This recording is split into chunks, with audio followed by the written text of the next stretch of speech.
to Summit Church Online. My name is Jessica, and I'm so thankful you took the time to be here today and have chosen to worship with us in this way. If it's your first time joining us, we'd love to help you get connected to what's going on around here. If you text the word online to the number below, we'll send you a gift card for your next cup of coffee, and we'll send you some info on who we are and what we're about. Our mission is to be a family of grace, believing and becoming the gospel, and we'd love for you to join us on that mission, whether that's here online or in person on Sunday mornings. In our online service, we worship by praising God through song and the hearing of His word. Let's worship.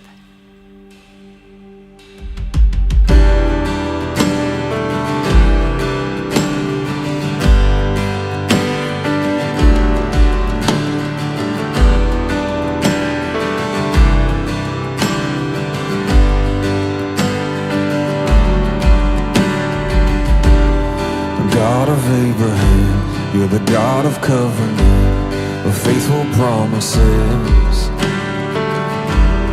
And time again, you have proven you do just what you say. Though the storms may come and the winds may blow, I'll remain steadfast and let my heart learn when you speak a word will come to pass. Great is your faithfulness to me.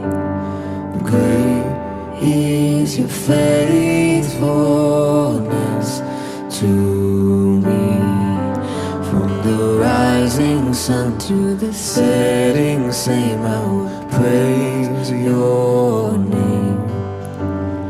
Great is your faithfulness to me.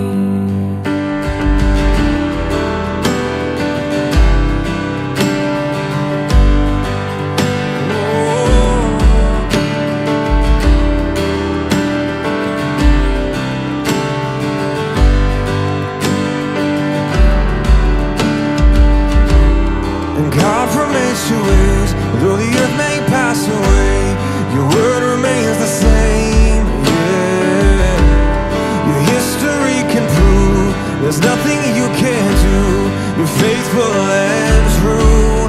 Though the storms may come and the winds may blow, I'll remain steadfast and let my heart learn when you speak a word, it will come to pass.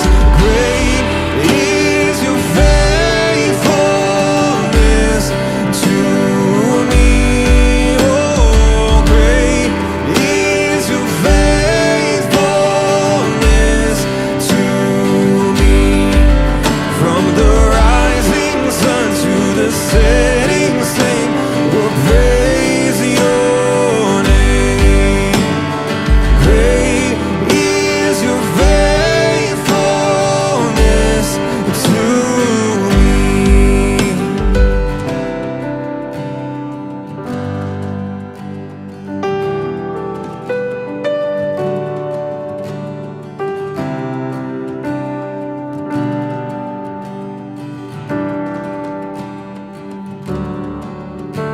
I put my faith in Jesus, my anchor to the ground, my hope and firm foundation. He'll never let me down. I put my faith in Jesus, my anchor to the ground, my hope and firm foundation.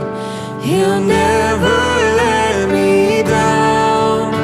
I put my faith in Jesus, my anchor to the ground, my hope and firm foundation. He'll never let me down. I put my faith in Jesus, my anchor to the ground, my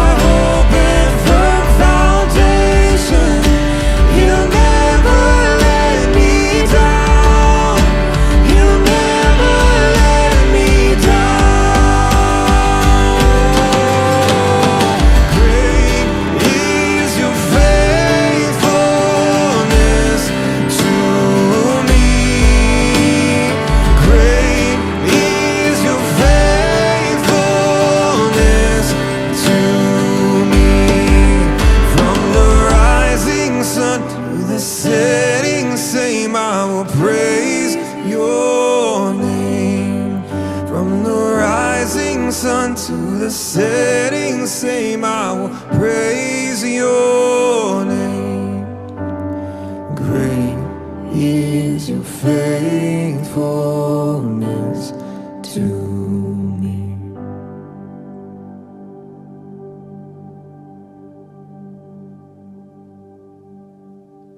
Morning Summit family, I'm Brian Agavino, the lead pastor. It's great to be with you as we launch into a new series on the book of Habakkuk.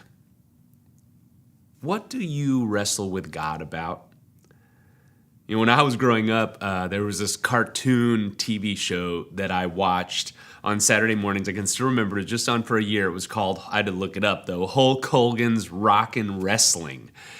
Yes, it was about all these wrestlers in a cartoon show, all the classic WWF 1980s wrestlers, and they did all these crazy things. It was really quite a bad show. So when it comes, that's why it was only on for a year. When it comes to wrestling, though, the big question is what?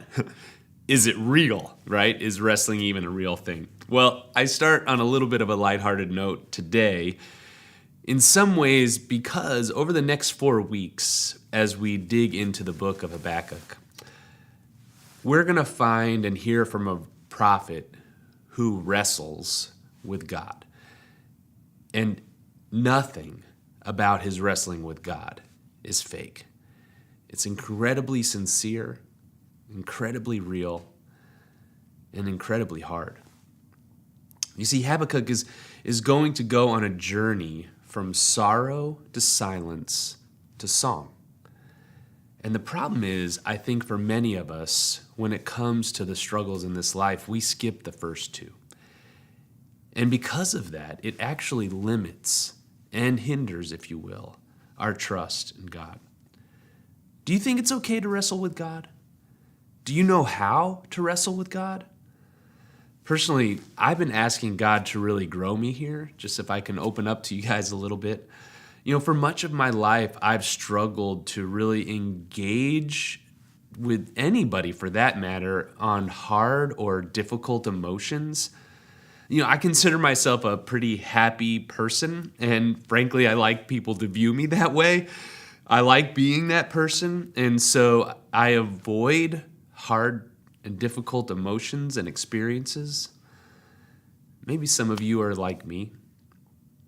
You know, I've experienced a lot of hard things in my life. I've been at the death of young people, of people with cancer. I've experienced difficult things in church journey and all different kinds of things we could talk about. And oftentimes I find myself quickly, like, even when I'm talking to other people about it, kind of landing on this plane that, or, you know, saying, well, that God is sovereign, or he's got this. And you know, we have these platitudes that we use that are a cliche, but I'm not saying that negatively necessarily about me, that I would just, you know, that I did truly believe that in some way. Because in some ways it's not wrong to look at hard and difficult situations and scenarios in this life and trust in the sovereignty of God. Because frankly, when we come to the end of the book of Habakkuk, that's where we're going to be. But I think the danger is when we go straight to the sovereignty of God, when we avoid the struggle, when we avoid the wrestling. And I get it. I mean, who wants to experience pain of grief, the heartache of loss? Who wants to wrestle with the cruelty of injustice or the silence of God? But what if skipping that actually hinders our trust of God? Or to say it by versa, what if entering into those things would increase our trust of God? Habakkuk is a book that helps us see how to wrestle with God. And not only that, it invites us into that wrestling. In fact, what we will find is that when we learn to genuinely wrestle with God, our trust deepens. Let me say that again. When we learn to genuinely wrestle with God, our trust in him deepens. I heard someone say this week, you can be emotional without being spiritual, but you can't be spiritual without being emotional. Over the next weeks, we're going to wrestle with some hard things in the book of Habakkuk. Why does God allow injustice? Why does God allow suffering and violence? Where is God when we're struggling? How are we supposed to respond when things aren't going the way we want or expect? How can we come to God with our complaints? I'll ask you, what are you wrestling with today? In all sincerity, would you just ponder and think about what it is that really is that thing inside of you that you just kind of wish would go away but can't get rid of?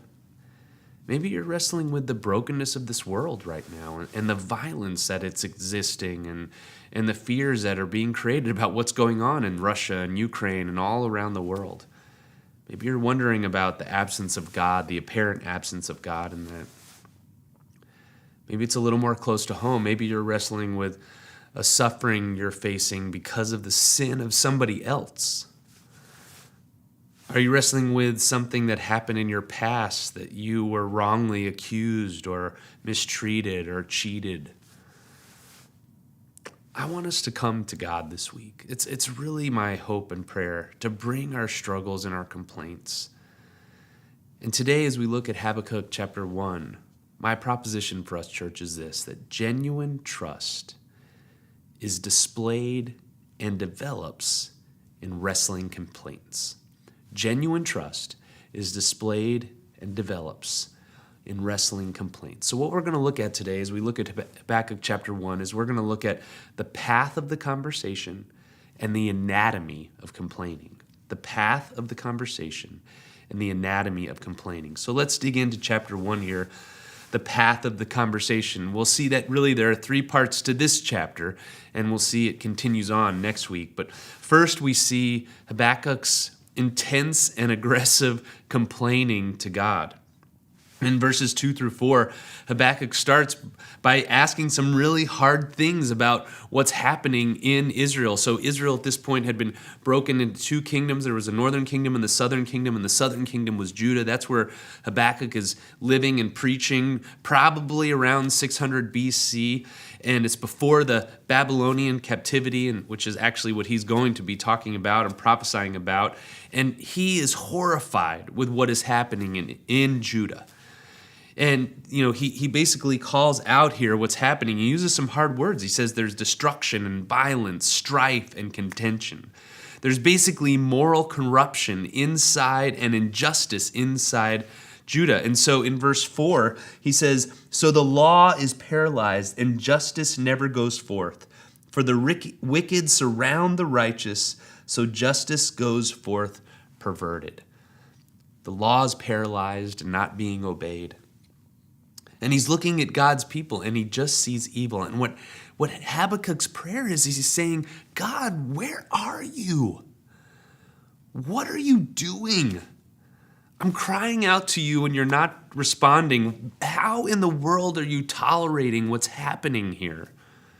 And he's just mortified by the evil and the injustice that's happening and God's lack of response to that. And he confronts God with a strong, intense language. Why aren't you doing anything, God? Why have you abandoned us? And so we need to ask a question here. Is that okay? I mean, is it okay to approach God like that? I mean, Habakkuk's not coming with some niceties here. There's nothing in the language in the Hebrew about how he's coming to God that there's some kind of softness. No, he is calling God out. One version in verse 3, it actually says, "Why do you tolerate wrongdoing?" As if he's making an accusation against God in the way that he's acting. I mean, have you ever talked to someone like that? With just rawness and real emotion, with bluntness and truth? If you're like me, the answer is maybe, and really, it's been very rare. It's definitely, if it is when I do that, it's because it's with someone that it's not about. It's never against or to or face to face with the person that I'm frustrated with. Why? Well, there's probably a lot of reasons for that. I don't know about you, but when people come to speak to me like that with raw emotion, it's uncomfortable. And so Why are we reluctant to talk to others and maybe even more importantly, to talk to God like that? I think one reason is because we know that if we were to expose ourselves like that, really show what's going on in our hearts, we think people, and it applies to God as well, that he wouldn't accept us. I mean, frankly, we're taught as Christians to avoid raw emotion, that it's wrong. But yet here we see a real-life example of a prophet expressing some intense emotion to God, actually challenging God. Perhaps it's an actual sign of emotional and spiritual health to engage God like that. God welcomes us in our messy prayers because in some way they actually show a trust of God. A little more on that later, but let's keep going in the path of the conversation here. So Habakkuk comes with not niceties, but his real intensity towards God and his frustration. God, where are you? And let's see how God responds. We see it in verses 5 through 11. And basically what God does is he reveals here in this next section that what he's going to do, that he is going to do something. And he says, I'm going to do something you couldn't even believe, you couldn't even wrap your heads around. He says, look among the nations and see, wonder and be astounded, for I am doing a work in your days that you would not believe if I told you. And basically what happens here is he's going to, and he goes on to explain here, that he's going to use the Chaldeans or the Babylonians or the same people, and God's going to bring them to bring justice, to bring the rebuke upon Judah, the Israelites, who are far from God. And God, even in this passage, what he does is he describes who they are. He describes the Babylonians. They're bitter and they're hasty, that they are far from just, they are very violent, and they have no reverence for God. This is how God describes this group of people that he's going to send to bring to conquer Judah. Now, there's two things we need to point out about God's response. The first is this: God is not uncomfortable with Habakkuk's wrestling. God actually answers Habakkuk without really rebuking him at all. Now, we'll talk a little bit more, again, about why he doesn't do that in a minute, but let's point out right now that God is okay with Habakkuk coming with this intensity. Now, the second thing we see is that the way God addresses Habakkuk's concern and his struggle and his frustration is he tells him, he says, I am working in my timing. That the principle here is God is doing something. He's doing it when he feels is the right time. Basically, God allows Habakkuk's complaint and he tells him gently that he's wrong. That Habakkuk's saying, where are you, God? Why aren't you doing anything? And God says, actually, I am about to do something. I do see what's happening. I do have a plan, but it's going to come in my time. I remember when I lived in Germany, the people there had this saying. They would say, the German trains are always on time. It's a bad accent, but I love Germany. I loved living there. And they would say, the German trains are always on time. And they took real pride in that. And here's the deal. They weren't. It was kind of a crazy thing. It was kind of like a little bit of an insider joke in Germany that they would always be on time. But there was this sense that they were saying, whether they were late or early or whatever was happening, they were right on time. And in some ways, that's what God is saying here. He's saying, just trust me, Habakkuk. My time is always the right time. It's always on time. And God's inviting Habakkuk to trust his timing. You know, why is it hard for us to trust the timing of God? Well, it's easy, because we don't always understand it. And that's exactly what's happening here. God tells Habakkuk he won't understand, and he doesn't understand. But yet the conversation continues. And so Habakkuk then has this amazing response to God. I love it. He starts by reflecting on who God is and what he's done. And then he says, why do you idly look at traitors and remain silent when the wicked swallows up the man more righteous than he? You make mankind like the fish of the sea, like crawling things that have no ruler. And so basically what he's doing here is he brings a complaint to God. God, where are you? Why aren't you doing anything with what's going on in Judah? And then so then God says, I am doing something. I'm going to send the Babylonians. And then his response, Habakkuk's response to that is, you call that an answer? What? His response to God's response is even a stronger frustration, a stronger complaint. He's like, how in the world can you use a wicked nation that is more evil than Judah, more violent than Judah, more idolatrous than Judah to bring about what it is that you want to see happen? I have several favorite parts of the book of Habakkuk as I've been studying it over this last several weeks. I love next week, we're going to talk about chapter 2, verse 4. I love the very end of the book of Habakkuk 3, 17 through 19. And it's this section. I love Habakkuk's response. Why? Because he's not okay with what God is going to do. He doesn't quite understand what God's going to do. And what does he do? He tells him. He comes with even more boldness before the throne of God. And he says, God, I don't understand. Have you ever stopped to consider how much of the Bible is about complaining? Job, Lamentations, the Psalms, the prophets.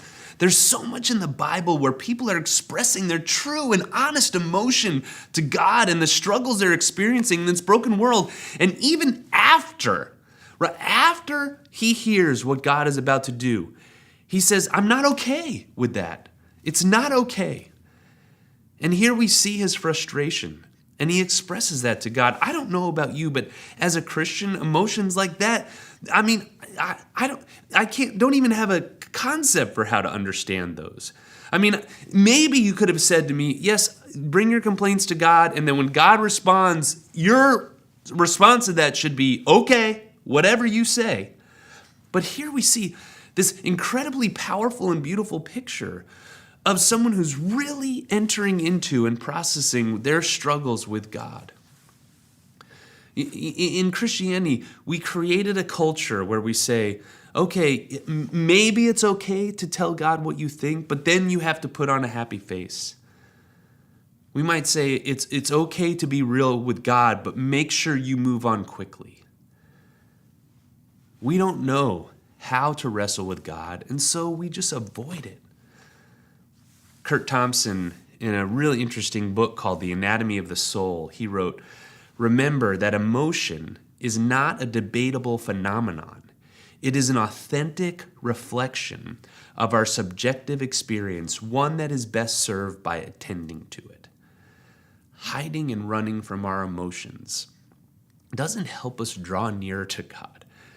It actually keeps us from drawing nearer to God. When we see our emotion and our struggle and our pain as dangerous and unreliable and uncontrollable, we won't attend to it. And what Kurt Thompson is saying is we have to attend to it. That's what God's calling us to.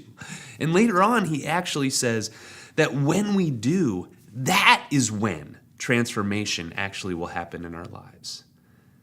Church, maybe one of the reasons that we struggle to experience change and growth is because we avoid processing and bringing our uncomfortable emotions to God. Perhaps our proposition this morning is true. Genuine trust in God is displayed and developed in our wrestling complaints. And we need to bring our complaints to grow our trust. Would you consider doing that this week? I mean, what would it look like for you to take some time in prayer and with God and just wrestle with him about what he's doing and what you're seeing in this world that's causing you to have stress and frustration? Well, what can we learn about how Habakkuk brings his complaint to God? I mean, let's look at the anatomy of his complaint. I want to point out two things if I can, because I do believe we can cross the line. We can go too far. We can use emotion for manipulation to try to get what we want. So what can we learn from how Habakkuk approaches God with his lament and with his pain? Well, the first thing is this. The root of his complaint doesn't impact his trust negatively. Say that again. The root of his complaint doesn't impact his trust negatively. We don't see Habakkuk thinking that he's going to walk away from God in the middle of this. He doesn't ever say that he's going to stop obeying God. It's actually a really beautiful picture we have. You see, I think many of us, we go to one of two extremes when we think about our complaints. The one extreme that many Christians go to is we say, don't bring your complaint or you'll get in trouble. Like there's no way for us to bring our raw, intense, unfiltered emotion to God or we're going to get in trouble. Or we see the other extreme, which is the way the world looks at it, right? And what they say is, how can a loving God allow suffering and evil? And if that's who he is, I won't believe in him. And so you kind of have these two ideas that our world understands, right? We're either not going to bring our complaints or we are and we're going to walk away. And here we don't see either of those things happening in Habakkuk. He brings his complaint, but it doesn't impact negatively his understanding of who God is. In fact, it's because of who God is that Habakkuk actually feels completely and totally safe bringing his complaint.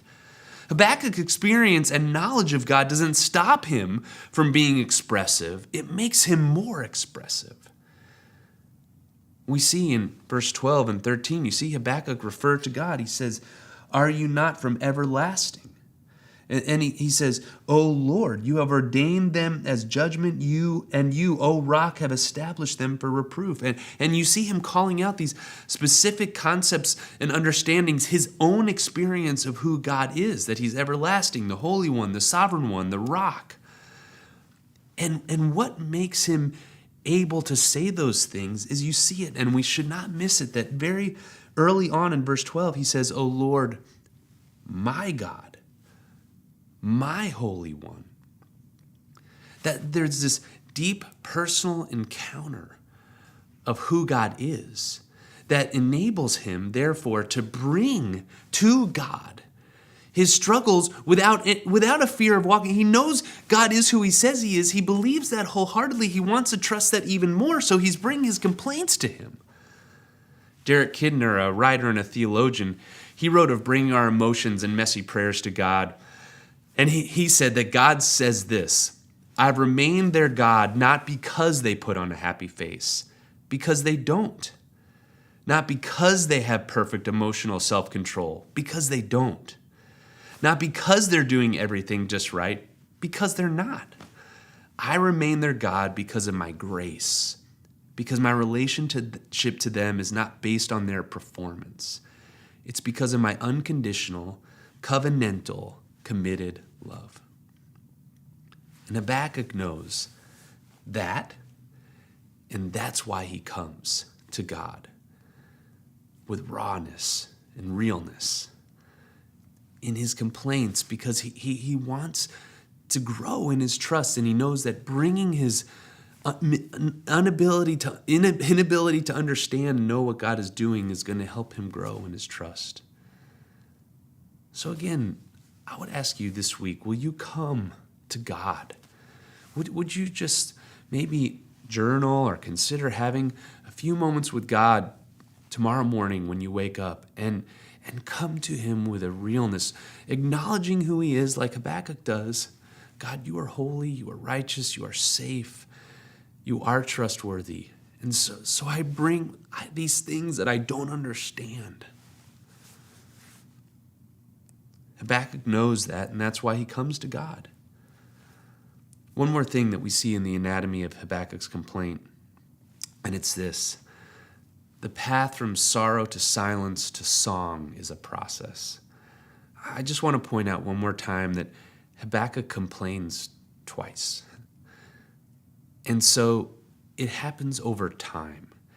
Let us not rush through our struggles and our hurts. It's a process. And in this, there There's a time for speaking our sorrows, and there's a time for listening.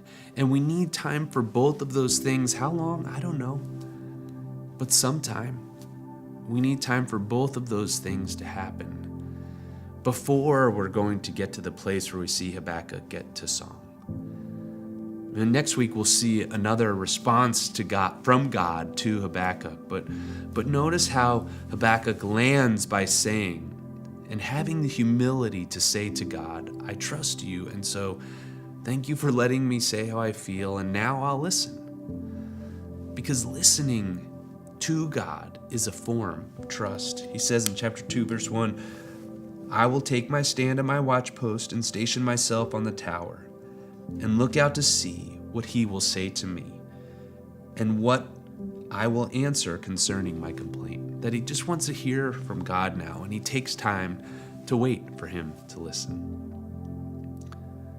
Genuine trust is displayed and developed in wrestling complaints. You know, it's interesting to think about Jesus and how he can relate here. You see, he was alone in the garden, asking God, will you take this cup from me?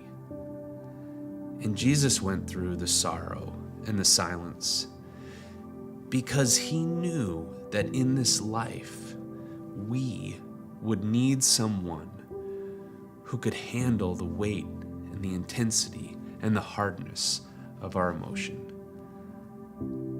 So he went to the cross, so you and I could have no fear, be fully known, fully transparent, and be welcomed by God in that. We conclude by reading the stanza of a song that actually has been incredibly helpful for me. Andrew Peterson, he's a great artist and poet. And he wrote a song that I started listening to about 10 years ago when, as again, I told you, I'm really asking God to help me here, to grow me, so that my trust will grow, knowing that when I can enter into these struggles of life and bring my frustrations to God, that it will actually grow my trust in him. If I come knowing and building those off of what I already know to be true of him. And there was a song that a buddy of mine showed me called The Silence of God. And I want to end and conclude with the last two stanzas of that song. It says, there's a statue of Jesus on a monastery knoll in the hills of Kentucky, all quiet and cold. And he's kneeling in the garden, as silent as a stone. And his friends are sleeping, and he's weeping all alone.